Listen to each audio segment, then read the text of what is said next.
I should not be the center. It should be Lomas Brown. Hi, everybody. Welcome to Lions Nation Unite. I am your host, Chrissy Zavakar, and I am here with Lomas Brown, Detroit Lions legend and radio color announcer, and also with MicroMike, one of our content contributors for Lions Nation Unite. And we're here today to talk about some playoff football and also to talk a little bit about the Detroit Lions. Lomas has his inside views of the team there as the color announcer. So first, I'll open it up to you, Lomas. What'd you think of this playoff weekend of football? It was a pretty awesome weekend. It probably the greatest weekend that I've witnessed myself of playoff football. I mean, all 4 games were awesome. The 3 of them came down to a last-second kick. We got some overtime. You got some of the youngest and best quarterbacks in this league going up against each other. You got some great coaches, with their strategies, trying to out-coach each other. I think we had some of everything in these games over the weekend. And to me, like I say, these were the best playoff games that at least I've witnessed. What do you think, Mike? Most definitely. It was much better than last weekend with a lot of blowouts taking place. I love the last second victories. Patrick Mahomes, Josh Allen. What a fantastic game that was. Obviously, Matthew Stafford versus Tom Brady, the greatest, coming down to the 43 seconds and kicking the field goal for the victory. Yes. It was a fantastic playoff game, divisional round. And I'm really excited for next week for the NFC and AFC championships. So before we talk about Matthew Stafford, because we do want to talk about him a little bit, I want to ask you, is there a particular team you were excited to see go down in the last second? Oh, man. Well, if I reflect back, it wouldn't be this weekend. It would be watching the Patriots burn and crash. I mean, I never thought I would see a Bill Belichick team get beat the way that they got beat. I mean, they got beat, seemed like in every phase of the game. They got out-toughened. I mean, all the things that you're used to hearing about Bill Belichick coach teams seemed like the opposition. The Bills took that model, and they used it against those guys. So how they dismantled, how New England got dismantled, I never thought I would see something like that out of Bill Belichick team. Yeah. I got to start with Aaron Rodgers. How can you not enjoy the Green Bay Packers taking an L? It was fantastic. I've been watching Aaron Rodgers and Brett Favre beat up on my favorite team for 30 years and potentially to see an end of an era, potentially to see this band maybe out of Green Bay and out of my hair and losing my hairline because of his victories that he's done was just so satisfying. I had the greatest smile on my face. I think it would literally come off my head. It was glorious. Yeah, King was saying he loves seeing Green Bay go down also. I would have to agree. So, okay, so we move into Matthew Stafford, who's now won 2 playoff games. So told that he can't win the big game, and now he's won 2. I will say that I was one of those people that didn't think he could pull it off, and now he's had 2 big wins. But it looked interesting there at the end yesterday. So what did you guys think of Stafford's performance, the Rams' performance yesterday? Well, for me, to start it off, Mike, we still hadn't gotten to the big game yet. So I know he's saying that he got those 2 playoff games under his belt, but he still got to win this NFC championship game, and he still has to get to the Super Bowl and win the Super Bowl. So I still wouldn't say that he's got that proverbial monkey off his back yet, but he's doing great. I mean, for a guy that didn't have but 3 games of playoff experience, now he's gone in and won 2 playoff games. I think, one, he has a team. I mean, my goodness, man, you see all the weapons that Matthew has around him to utilize on the offensive side of the ball.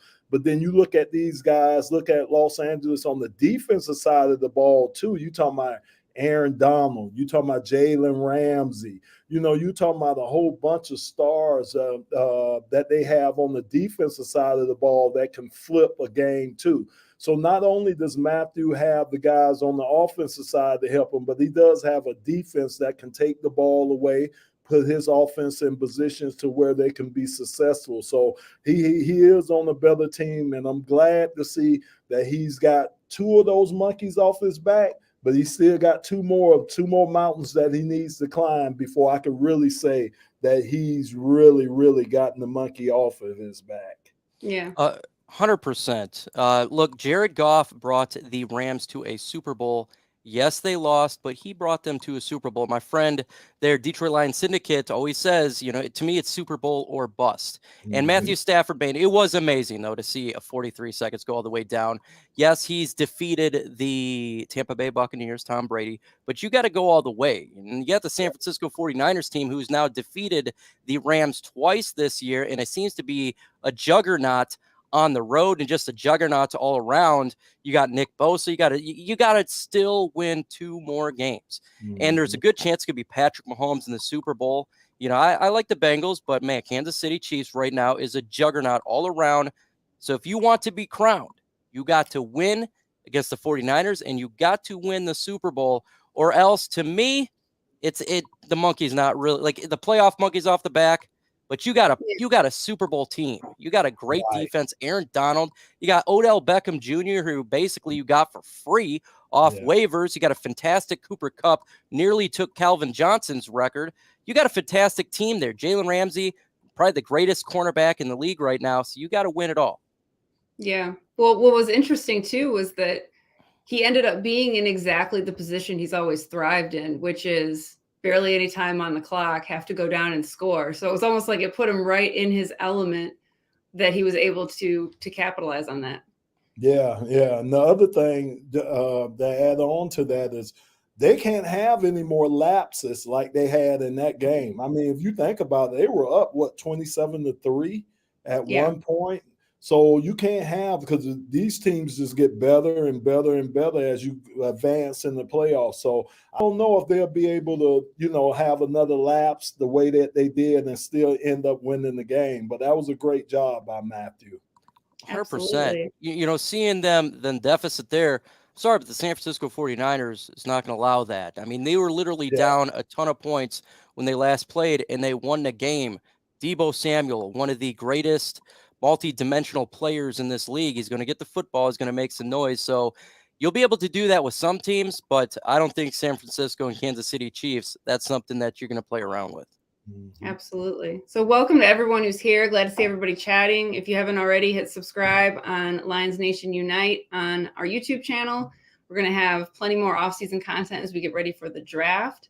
So I got one more question about Stafford. So either one of you, in terms of his play, when you see him playing this postseason, does he look like the same Matthew Stafford, or does he look better? Does he look different? Or, does he look like he's playing the same as he did when he was in a Lions uniform? You know what? I say confident. He really does. It used to be a little thing. We used to watch him when we call it on radio. And, after Matthew make a nice throw or a nice run, he always kind of sticks his chest out and he has that certain run that he has. I've seen that run all since he's been with LA. You could just see the confidence. You could just kind of see the air in his chest. You could tell he's playing at a different level right now. He's feeling a lot different about the guys that he has surrounding him. He's probably feeling great about having Sean McVay as his coach.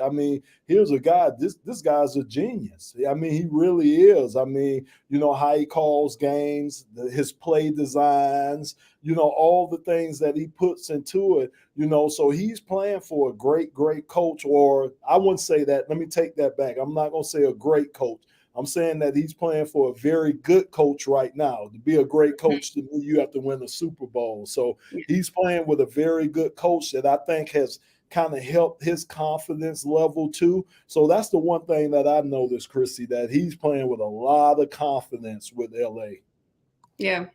Perfect word is confidence. He also understands that if he screws up, he's got a really good defense there that can help him out. He doesn't have to do it all. You got Cooper Kupp. Come on, man. This guy is the number 1 wide receiver in the NFL. Odell Beckham Jr., Aaron Donald. You got so many players that can help him out. Unlike Detroit, I always felt like, okay, if you get behind, he's going to have to do it. It's going to have to be Matthew Stafford to make the play. Now he doesn't have to do it. There's somebody else to make a play. You can get a turnover by Jalen Ramsey. You can get a sack fumble by Aaron Donald. You can make a wide open Cooper Kupp somehow beats coverage where he's 20 yards free. Right. And so he's got players that can do that now. Mm-hmm. What were you guys thinking? What were you guys thinking when Ndamukong Suh stripped that ball? Was that kind of like an interesting theory to happen? Hey, I was reading his lips, man. He does not like Stafford. Oh my gosh. I mean, you could feel it through the TV screen, man, because that look he gave Stafford and then those words he followed up with, I was like, okay, that's some genuine dis-hate going on, or some genuine hate that's going on right now. And Sue, he didn't hold anything back. So you could tell he's not a big Stafford fan. I 100% agree. I remember when they asked Sue, who is the best quarterback you ever played for, he said Jared Goff. He didn't say Matthew Stafford. And right then and there, I was like, okay, there's definitely a dysfunction there. And I thought that was going to be one of the headlines today, is the Sue Stafford altercation. Because Sue looked at him with the finger and says, yeah, I'm going to beat you. Don't even think. You know why, Mike? Because he did. When he tackled Stafford did kind of kick him with his leg. And that's what Sue was saying. Like, hey, man, he was trying to tell the ref, hey, that dude kicked me while I was sacking him or while I was hitting him. And you could see on the replays, Stafford did extend that leg out to kick him. So, yeah, you don't look, Mike, like they say, you don't poke the sleeping bear. You leave that sleeping bear alone. Don't go poking that bear. Yes, and Ndamukong Suh, man, he's not playing around. He is definitely a guy. Yeah. When he says he's going to do something, he's going to do it. I love Sue, one of my favorite all times, and he did kick him. And Sue, hey, don't you even think about doing that again. Yeah, it was just one of those moments where I thought it was going to end up in this poetic type ending, but poetic in a different way, I guess. Yeah. So, all right. So we got Lomas Brown on. Lomas Brown hit every Detroit Lions game. The Insider. Talk to us, Lo. Mike, I want you to pick his brain. What do you want to hear about from Mr. Lomas Brown? Talk about the offensive line, Penei Sewell. The growth from him from week 1 to him getting a fight with Aaron Donald, not scared of him, all the way to the final week. What is the growth you've seen from our great pick this last year's draft, and the heights and limits that he can bring to this Lions offense? Hey, first, Mike, I'll start off by saying the guy is a beast. He's a beast, man. He really is, and especially to be that young. Because I just reflect back to when I got in the league, and just to kind of exude that type of, that just the presence that he has out there on the field. I think he plays with a nastiness that you have to play with on the offensive line. I think to be as big as he is, he has some of the best feet that I've seen on a big guy, because he could get out in space and cover up on linebackers. He could cover up on defensive backs. So he's a very athletic guy, and he's a very smart guy, smart and teachable guy. And the reason why I say that is because, think about it. You take a guy that hadn't played in a year or so at Oregon, you bring him in, he's your right side. You bring him in, put him on the right side where he's never played before. Then you move him to the left side because you got injuries to Taylor Decker. Then once Taylor come back, you move the guy back to the right side. And I think maybe 2 or 3 games he kind of struggled, but the rest of the games, it was almost flawless how he was able to move. And I know how hard it is moving from one side to another side playing the offensive line. So I thought he did a great job of doing that. Look, I think, Mike, we're going to have a top 5 offensive line. I believe that when we get Frank Ragnar back healthy, you got Taylor Decker, you got Big V, you got Jonah Jackson. And then you got Penei Sewell at the right tackle position. We could have a top 5 offensive line. And if you got a top 5 offensive line, you could basically put anybody behind them and they should have some success. You see how many running backs we rotated in and out this year because of injuries. Seemed like all those guys, when they got their opportunities, they performed well. And of course, Jared, the last half of the season, he really performed well, but a lot of that was due to the protection that he was given by the O-line. So I think we should be good to go for a lot of years if we could keep that group together. Oh, 100%. Well, I like to talk about Frank Haley. I think he's definitely an underrated coach with the injuries that we sustained on the offensive line. Talking to Evan Brown coming in, doing a fantastic job. What do you think he brings to the Detroit Lions offensive line that maybe the average person may not know, and how he helps this line out? Well, I first of all, I thought he should have been, and if our coaches vote on coaches of the year, I'd say he should be it, hands down. I mean, I thought the special teams coach did a great job with what they did, but I think Hank, like you were saying, with all the injuries, with all the shuffling he had to do, with working with new guys that he had never worked with before, I thought he did a great job. I think the one thing that Frank brings that you can't replace is experience. Frank has been out there on that field before. He's lined up in the huddle before. He's been on that sideline before. So he knows what those guys are going through. And if I'm an offensive lineman and I'm struggling out on the field, when I come to the sideline, it's so reassuring to have a guy like a Hank Fraley that I could talk to, and because he's been out there, he's done this, so he would exactly know what I'm going through and be able to help me in that situation. So I think that's the thing, the experience that he brings to the table. I think that's what those guys are feeding off of. And I know I would find it as, like I say, a sense of security if I had a coach like Hank Fraley on the sideline when I came off.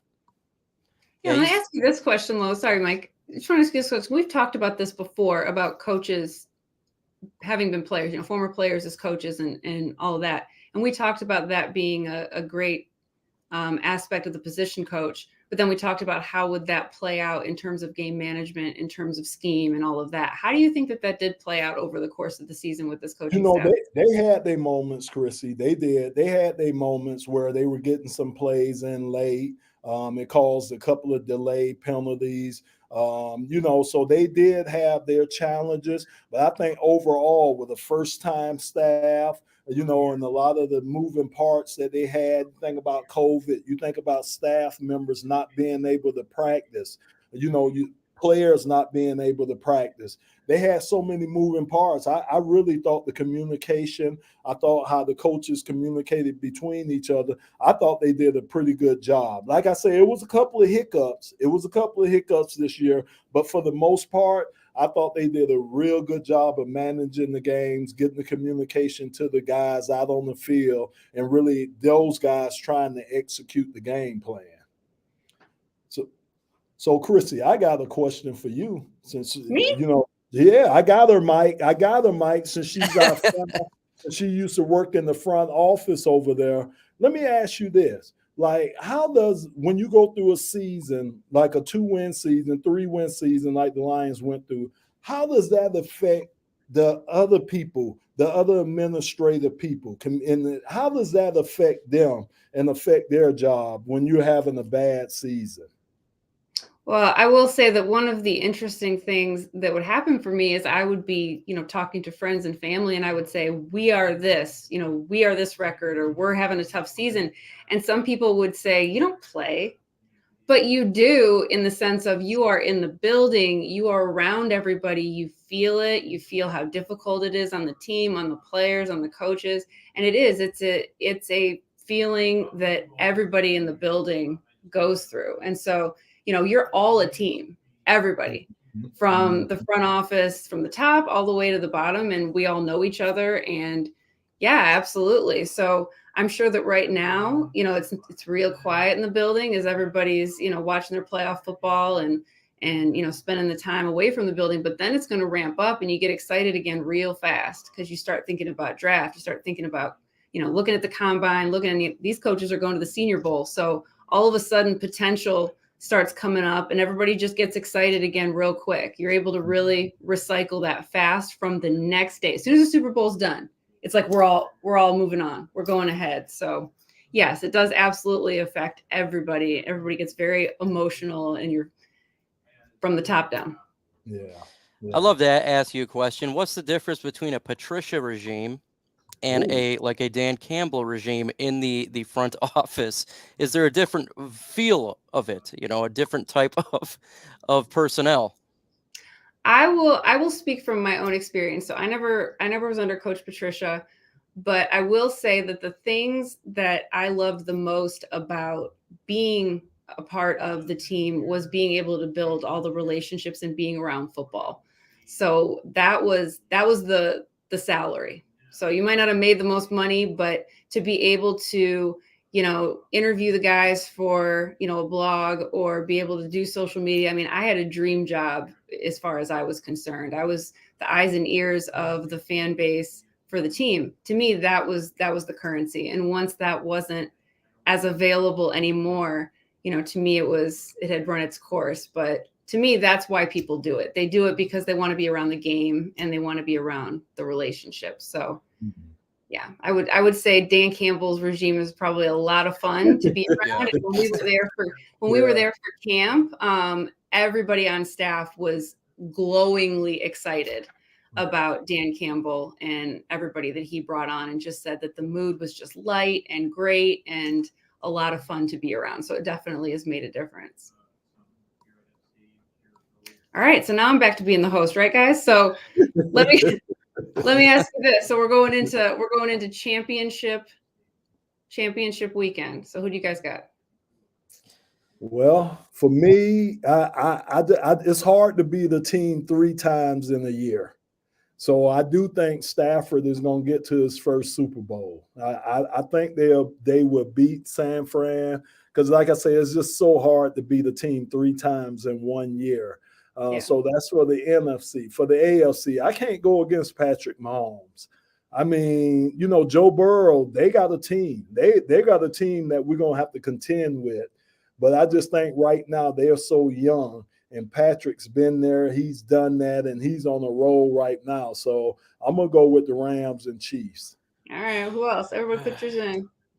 Yeah, put your comment in there, Rams or Chiefs or whoever you want. Yeah, comment it up. Make this into a forum. Just blow the comment section up. That's how you grow. That's how you get this thing to flow. I think for me, I really want the 49ers to win. I do too. I want them bad, but I think the Rams are going to win. I'm with you. I just think they're, again, like you said, beating them 3 times is fairly difficult, and they just all around their team is really good, and it's at home. Kansas City Chiefs, Patrick Mahomes is he's on a mission. He's a different type of player, and I think it's going to be difficult for the Cincinnati Bengals to beat Kansas City at this point. Yeah, how do we? But Chrissy, what I'm looking for, if we could get 2 more games like we got this weekend, the fans win. We the one that win because this weekend was awesome. It was so awesome this weekend. Okay, so King wants to know Lomas Hutchinson or Thibodeau. You know what? I'm gonna take Thibodeau, and the reason why, I know Aiden, he's a hometown guy. He's right here in Michigan.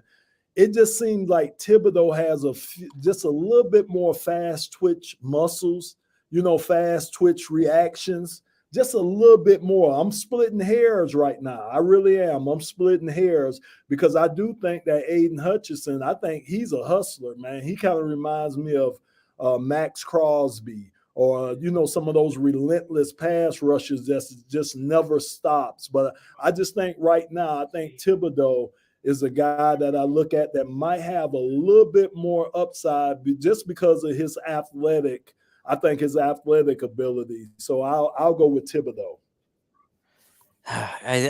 They're really good. They're both really good. One more 4-3, the other one 3-4. I personally like Aiden Hutchinson a little bit more. I just like that ball. He's a little bit bigger all around. I like that power JJ Watt type of player. The Nick Bosa type of player, just get after the quarterback. I just think the Detroit Lions probably go Kayvon Thibodeau because he's more versatile. He's more universal, more of a player for Aaron Glenn. And I think for the defense that they're running, he'd seem to be a perfect fit for them. Yeah. Lo, or you think we only have Glenn one more year? Yeah, hey, if he has another year like he did this year, that he'll be gone. Somebody's gonna scoop him up, Chrissy. I'm telling you, he had a great year. Now, again, I did say that Haley probably was the assistant coach of the year, but I mean, man, it probably was 1A, 1B between him and Aaron Glenn. Aaron Glenn just did a phenomenal job. And that's the crazy thing, Chrissy. We had a defensive coach here in Patricia, and he couldn't get our defense to look nothing like what Aaron Glenn has our defense looking like. It's just unbelievable how he's taken that defense, transformed it, moved guys in positions to where they can have success. And he's able to disguise blitzes. He's doing so many more things that we didn't see done under Patricia when he was here for his 3 years. So I'm very, very impressed by Aaron Glenn. So what do you think is the special aspect of him? Like, what does he do particularly well? I think he's a teacher, because every time when I'm watching him during the game, I don't care if the guys could go out there and blow a coverage and give up a 100-yard touchdown pass. I never see him get flustered. I always see him when the guys come to the sideline, he's sitting down, he's talking to them. He's not screaming. He's not, all over the place. He's calm. He's showing them what they need to do to get better. And I'm telling you, man, when you see your coach be relaxed, and stay one way, that helps you as a player. If your coach is up and down and all emotional, you're going to get the same way too. So I just think that's a great quality of Aaron Glenn. And I just think him being a teacher and teaching men, I think that's one of the things that I'm really impressed with him about. Leader of men.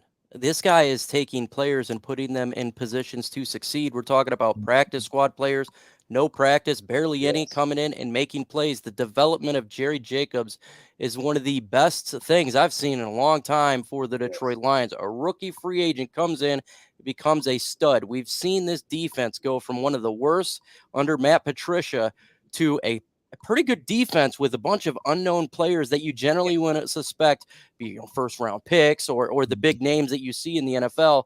Aaron Glenn, to me, no doubt about it, if he has anything like he did this year, he's going to be a head coach somewhere, and they're going to be a much better team when they hire him, because he knows exactly how to lead men. He knows exactly how to put players where they can succeed, and he can make a franchise much, much better. Yeah, I've always enjoyed watching coaches who very clearly just take talent and develop it. Like we had Coach Beeline here at the University of Michigan, and he took University of Michigan from being a good program to being a great program because he just took players and developed them, and it was just really fun to watch. And you can tell that's what Coach Glenn was doing too. Chrissy, it's all about the communication, especially when you're dealing with grown men. It's how you communicate with those guys. You could be on guys, you could get on guys, but it's a way you have to do it to get your point across. And I think Aaron Glenn, he does it great. I think Dan Campbell does a great job. I think his coaching staff do a great job of communicating to those players, unlike, like I say, what was under Coach Patricia. Absolutely. All right. Thank you, gentlemen. Oh, go ahead. I'll say, when I was in the Army, I had a very intellectual CO, a captain who was extremely smart, high IQ, but he was not a leader of men. He could not lead men into combat. When you have a sergeant that has been through it, he may not have the greatest IQ, but he can lead men. That's exactly what we're seeing right now from Matt Patricia to Dan Campbell to Aaron Glenn. Yeah. I got a quick question, Chrissy, for Mike. Mike, is it the love of the team, of the Detroit Lions? What is it that brings you back every year? What is it? What burns in you? What does it for you to bring you back every year as a true diehard Lion fan? It's majority for me. It's the city of Detroit and what it represents. Multicultural, a blue-collar city that fights for everything they got. We're not known like the LAs. We're not known like Miami. We're not known for being a New York team. We're just here for the people, and we fight and gritty. And that's what I love about Detroit. That's what I love about Michigan. It's not the most highly decorated destination in the world at all, but you want to know we got each other, and that's what the Detroit Lions represent to me, is a bunch of guys getting together and representing a city, a state that should be on the map more than it is. I love it. Absolutely. I love it. Yeah, not the greatest destination as seen by today, evidenced by today and all of our snow. But we do fight. We do fight. So thank you, gentlemen, for taking the time to talk about Stafford, talk about this year's team. So for everybody who's talking about draft and talking about our offensive coordinator, we're going to be coming back next on Wednesday for a town hall. We're going to have more. Lo, you going to come join us? Oh, yeah, I'm there. I am there. All right. And Mr. Herman Moore will be with us as well. And we are going to be talking about offensive coordinator candidates. And we're going to look ahead to the Senior Bowl and talk draft. So everybody make sure that you subscribe. Yep, King's going to be there. I think Rad's going to be there. I think a lot of our guys are going to be there. So everybody tune in. Make sure you hit subscribe. Make sure you follow us on all of our channels.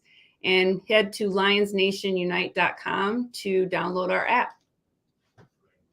So, gentlemen, I will talk to you soon. See you, Mike. Adios.